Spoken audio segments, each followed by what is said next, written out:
Hi, boys and girls. I'm here to read the final chapters of Wonder. I'm going to pick up on page 302. The chapter is called Awards. We left off yesterday where Augie and Jack and Summer and all the fifth graders are at the graduation ceremony. And they're right at the part where Mr. Tushman just spoke and read some very inspirational quotes from different books that he likes. And now we're at the awards part of the ceremony. Awards. I liked Mr. Tushman's speech, but I have to admit, I kind of zoned out a little during some of the other speeches.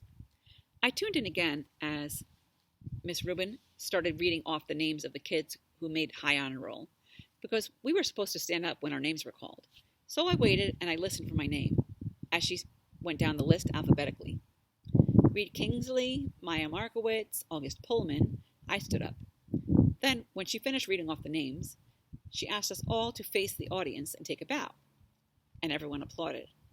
I had no idea where in that huge crowd my parents might be sitting, but all I could see were the flashes of light from people taking photos and parents waving at their kids. I pictured Mom waving at me from somewhere, even though I couldn't see her.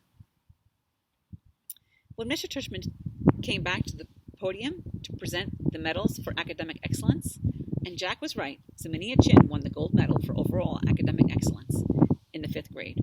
Charlotte won the silver. Charlotte also won a gold medal for music. Amos won the medal for overall excellence in sports, which I was really happy about because ever since the nature retreat, I consider Amos to be like one of my best friends in school. But I was really thrilled when Mr. Tushman called out Summer's name for the gold medal in creative writing. I saw Summer put her hand over her mouth when her name was called, and when she walked up to the stage, I yelled, "Woohoo, Summer!" as loudly as I could, though I don't think she heard me. After the last name was called, all the kids who had just won awards stood next to each other on stage, and Mr. Tushman said to the audience, "Ladies and gentlemen, I'm very honored to present you this year's Beecher Prep School Scholastic Achievers. Congratulations to all of you." I applauded as the kids on stage bowed. I was so happy for Summer. "The final award this morning," said Mr. Tushman after the kids on stage had returned to their seats, "is the Henry Award Beecher Medal to honor students who have been notable or exemplary in certain areas throughout the school year. Typically, this medal has been our way of acknowledging volunteerism or service to the school.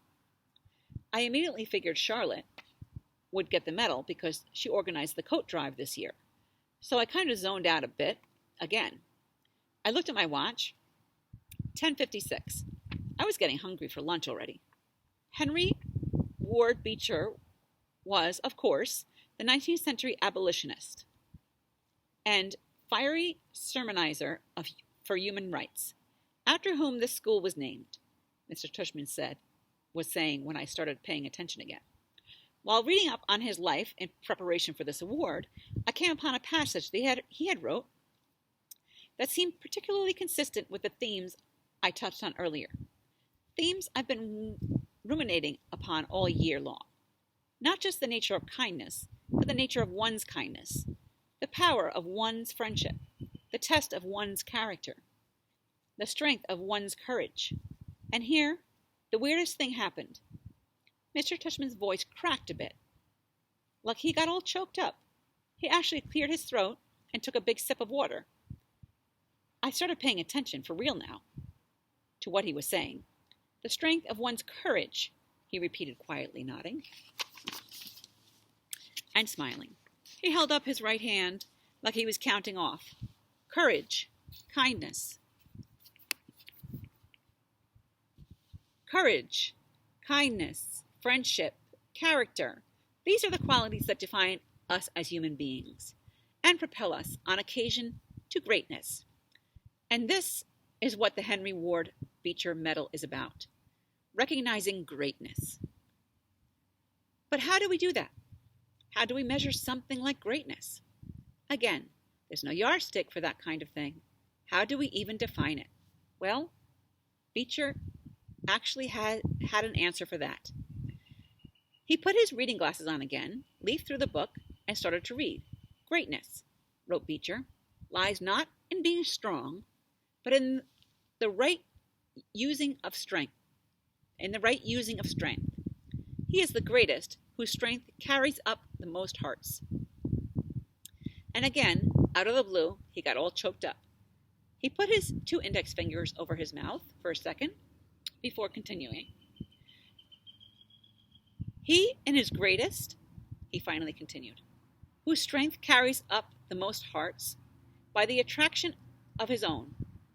Without further ado, this year I'm very proud to award the Henry Ward Beecher Medal to the student whose quiet strength has carried up the most hearts.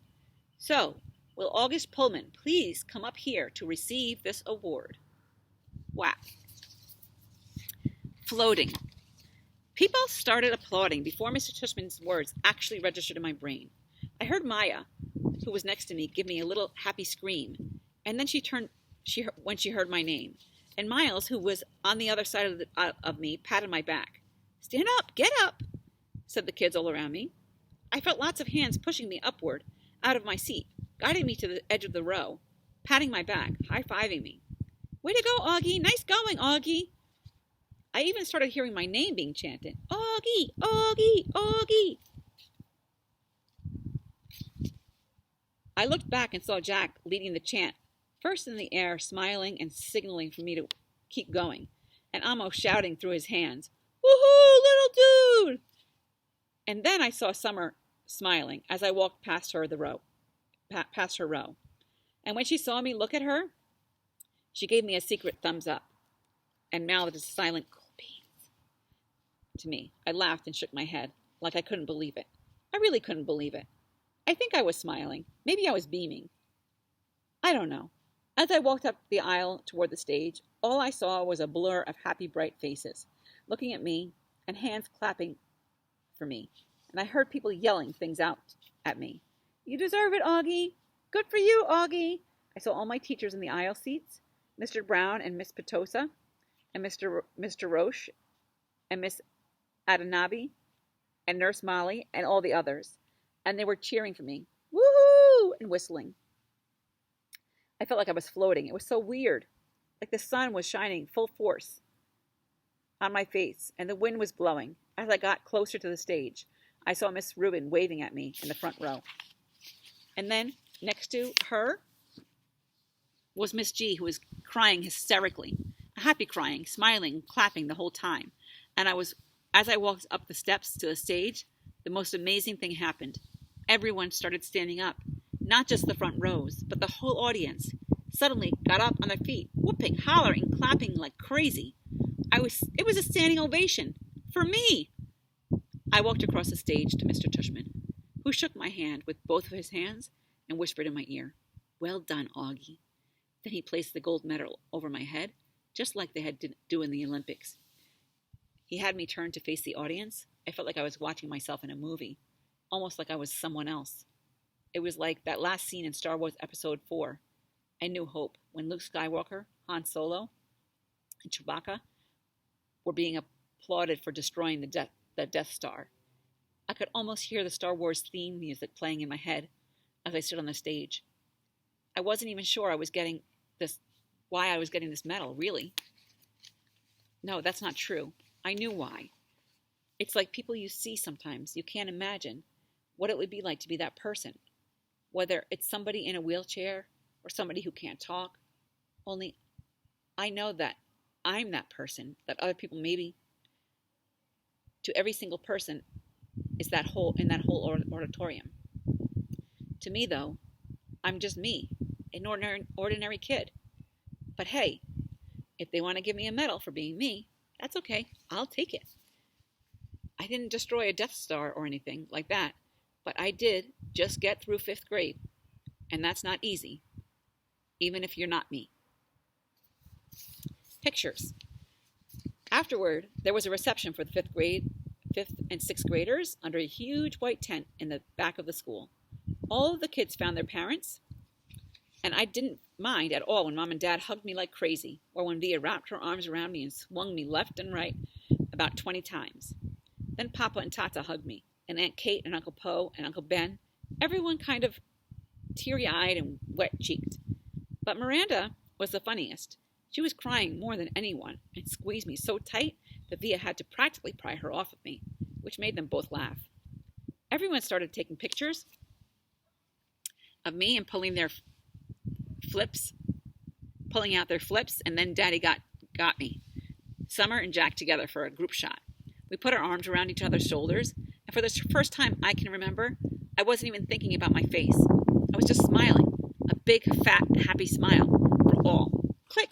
Smiling away as Jack's parents and Summer's mom started clicking, and then Reed and Maya came over. Flash, click, flash, flash, click.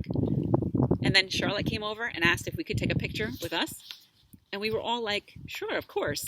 And then Charlotte's parents were snapping away as our little group along with everyone else's parents. And the next thing I knew, the two Maxes came over, and Henry and Miles and Savannah. Then Amos came over and Zaminia. We were all in this big huddle as parents, clicked away like we were on a red carpet somewhere. Luca. Isaiah, Nino, Pablo, Tristan, Ellie. I lost track of who else came over. Everybody, practically. All I knew for sure is we were all laughing and squeezing in tight against each other, and no one seemed to care if it was my face that was next to theirs or not. In fact, and I don't mean to brag here, but it kind of felt like everyone wanted to get close to me.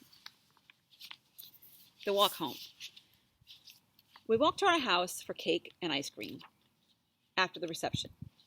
Jack and his parents and his little brother Jamie, Summer, and my mother and her mother, Uncle Poe, Aunt Kate, Uncle Ben, Tata and Papa, Justin and Via, and Miranda, Mom and Dad. It was one of those great June days when the sky was completely blue, the sun is shining, but it isn't so hot that you wished you were on the beach instead. It was just the perfect day. Everyone was happy. I still felt like I was floating, Star Wars hero, music in my head. I walked with Summer and Jack, and we just couldn't stop cracking up. Everything made us laugh. We were in that giggly kind of mood where all someone has to do is look at you and you start laughing. I heard Dad's voice up ahead and looked up. He was telling everyone a funny story as they walked down Amsford Avenue. The grown-ups were all laughing too. It was like Mom always said, Dad could be a comedian. I noticed Mom wasn't talking with the group of grown-ups. So I looked behind me. She was hanging back a bit, smiling to herself, like she was thinking of something sweet. She seemed happy. I took a few steps back and surprised her by hugging her as she walked. She put her arms around me and gave me a squeeze. Thank you for making me go to school, I said quietly. She hugged me close and leaned down and kissed the top of my head. Thank you, Augie, she answered softly. For what? For everything you have given us, she said. For coming into our lives. For being you. She bent down and whispered in my ear. You really are a wonder, Augie. You are a wonder. And that's it.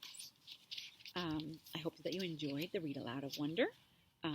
The back of the book, there's an appendix, which is what they call something that's added on to the end of a book. And in this appendix, there is all of Mr. Brown's precepts. So in our next get-together, we will think about reading all of these together. And then I will also give you a printout of them, and we'll have some kind of discussion about all of Mr. Brown's precepts and what they mean to us.